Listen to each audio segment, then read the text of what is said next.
So these are the risers of the slalom. As you can see, nothing complicated. They are very clean. And we will explain a little bit the 2 or 3 small details we can see on these risers. So the trimmers, you have 2 stitchings.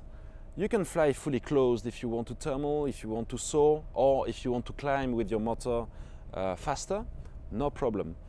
You have the first stitching, which is, let's say, the magic position for takeoff, landing, any kind of flying, any turbulence. You can go further if you want more speed. You can go up to the second one to be still very comfortable in any kind of flying.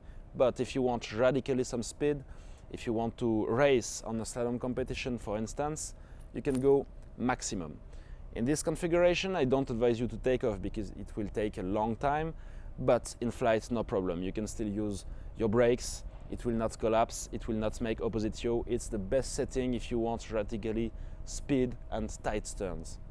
They are very easy to use, very easy to close, very easy to release. Just choose your position. With the trimmers, in any setting, like fully open, like second stitching, first stitching, or fully closed, you can still accelerate with the speed bar, full, half, or nothing, so which makes the thing totally easy. You don't have to wonder which position of trimmers you have to be to accelerate. You can just use your speed bar anytime at any position of the trimmer.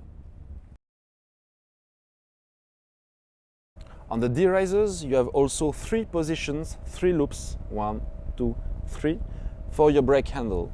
So it means that depending if you have high points, low points, or intermediate, you can just change.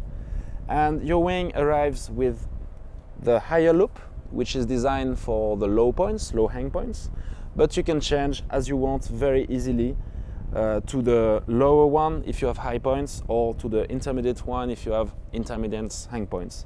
It's no problem, it's very easy to use, very easy to set up.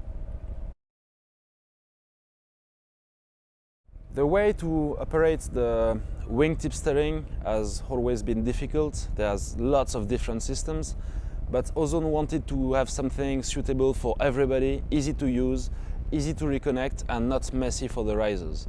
So Ozone introduced this year with the slalom the Multiball System, and as you can see, it's a kind of tubes and with 1, 2, 3 balls. The Multiball has been designed to be able to be grabbed easily by any kind of length of arm, but also any kind of hang points.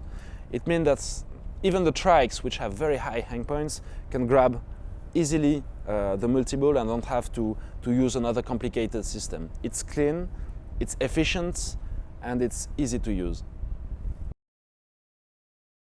The TST is always a problem when you want to take off because it makes the things messy on the risers. When you take off, just put the magnet on and then you will find easily your brakes, your air risers. When you want to use it, just take it apart, use it. And for the landing, it's up to you. You can either let it fly on the side, which is totally acceptable in flight and no problem for the landing, or you can even in flight reconnect it if you want to land with the cleanest risers.